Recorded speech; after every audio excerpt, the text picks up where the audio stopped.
Hello everyone and welcome back to the Strife Solutions startup here on the YogCast server. This is the YogPack that I'm playing, YogCast Complete.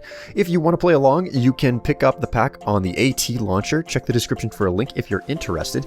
And, oh wow, that's some bad luck. Just as soon as I start. It's raining. Well, that's not optimal. But anyways, I don't need to worry myself with it too much. This time around, guys, I am working on creating some basic upgrades, not for the facility so much as for myself. This is going to be a two-parter type of system.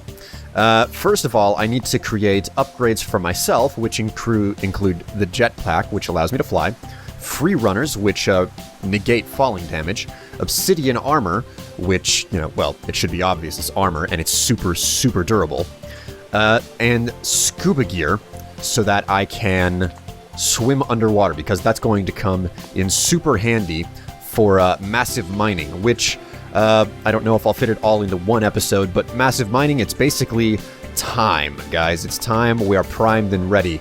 It's all about getting this company up and running and the way that it should be. Instead of this crappy little shack on a hill with a couple of farm fields outside of it, I need a freaking business complex.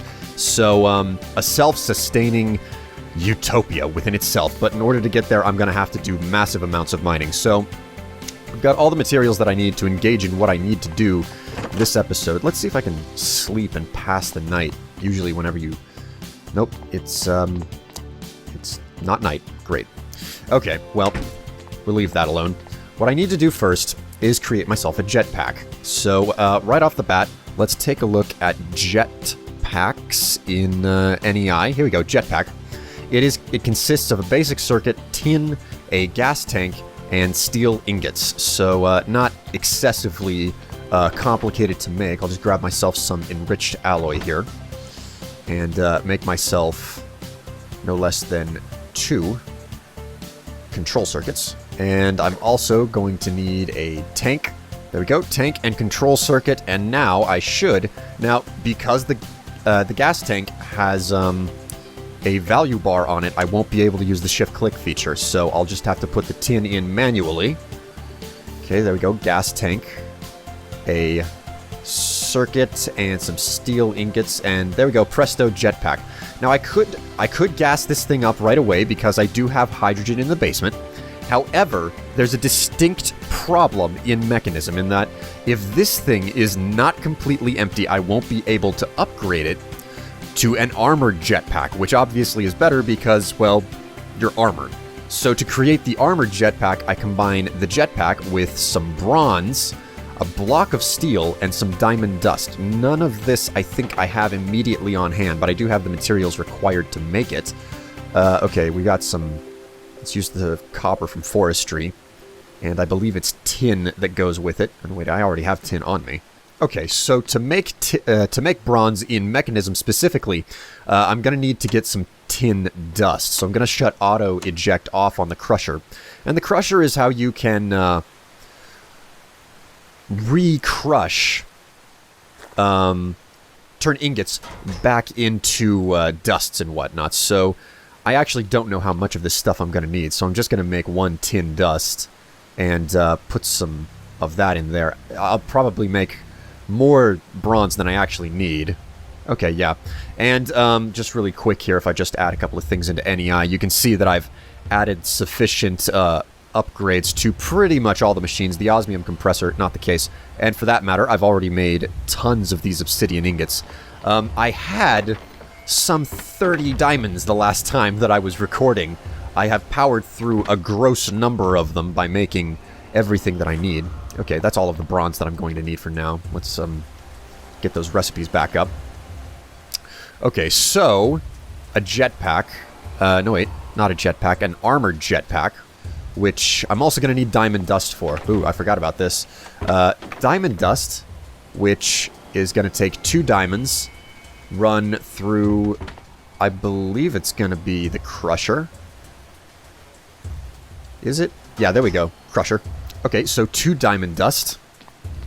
And now I should have everything that I need to build it. Just bronze on either side. Block of steel in the middle. a jetpack, and 2 diamond dust. And hey, presto, we've got ourselves an armored jetpack. That is step 1. Whoops. Now, for the next thing that is critical before I even use the jetpack, free runners. Free runners allow me to... These things can be powered up, and they will... they'll lose their charge as they negate fall damage. And it takes 2 enriched alloy, 2 control circuits, and 2 energy tablets, so I'll make those really, really quickly here. 2 energy tablets on the way. There we go.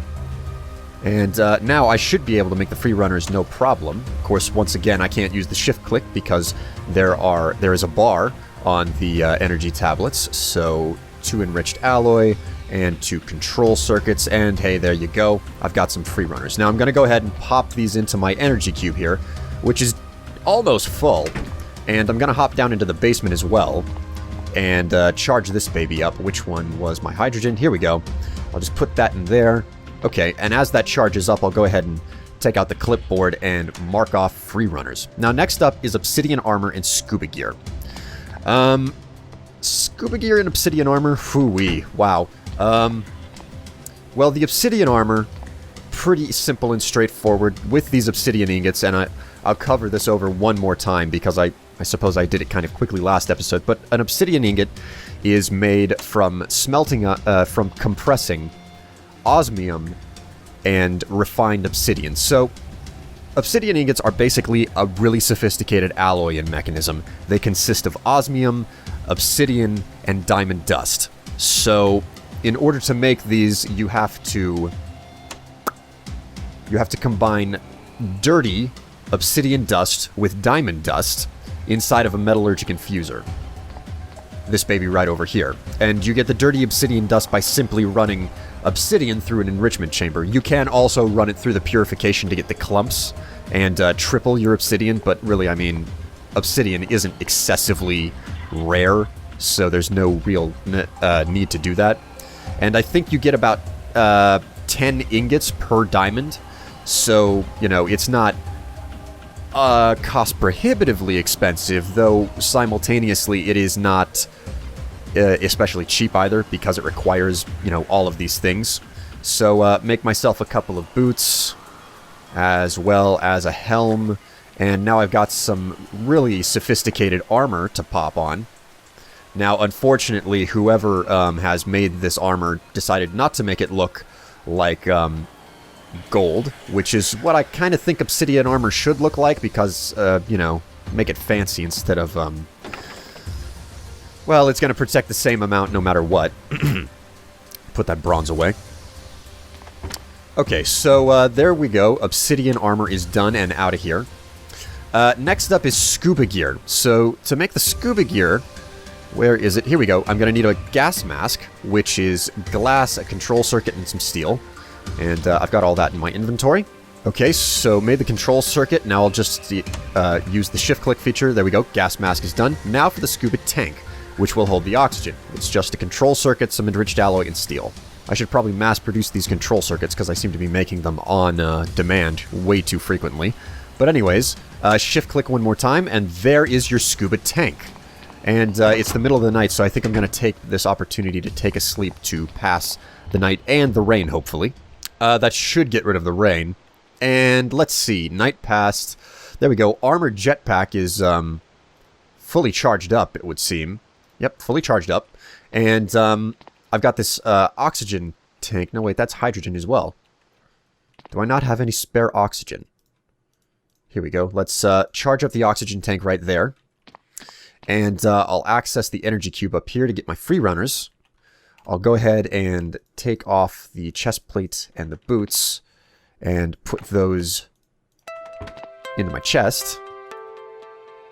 Okay, so scuba tank is now full, so I'll just take up this right here and I'll slap the oxygen tank back into the electrolytic separator. And while I'm at it, I'm going to go ahead and take this spare hydrogen tank up, because I'm going to need it in the event that I run out of hydrogen to power my jetpack. Now, I would love to make my... I would love to make a hang glider. That's it, a hang glider. But the problem is that the hang glider requires leather, and it requires no less than 10 leather, something that I am kind of short on these days. Wow, check this out. My farm is coming along nicely. Just go ahead and replant these seeds while I'm here. Also, Mine Factory seems to be disagreeing with my coal seeds that I've managed to put together in magical crops. I haven't really done anything beyond the absolute basics in magical crops here, so... Anyways, now I'm gonna need to check my keybinds really fast. Options, controls, mechanism, here we go. Mechanism voice, mechanism mode switch, there you go. It is R. So, right now, you see down in the corner, there we go, right against the sky, mode regular, hydrogen 24,000. So, that represents the mode that my jetpack is in. So if I hit R, I'm all of a sudden in hover mode. So I can rise, and I can fall, without having any sort of concern. I just kind of hover around. If I hit R again, here we go, disabled, I'll go ahead and just keep falling. But I don't take any fall damage because I'm wearing my free runners. However, if I hit R, and the free runners also allow me to just walk up one block, which is super, super useful because, you know, it's a nuisance to have to worry about, oh no, well, just basically jumping one block all the time is a really big pain. So if I hit R again, I'll switch it to regular, which means that if I hold space, I'll shoot straight up. And this is the reason why I want a, what you call it.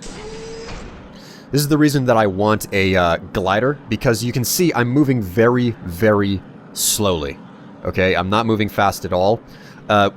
Using the jetpack in combination with a glider would mean that I would be able to use the regular mode to just shoot straight up into the sky, and then I'd equip the glider and shut off the jetpack, and I would be able to just fly out great distances without any sort of issue or problem, and I'd be very, very mobile, which would be very, very important as well.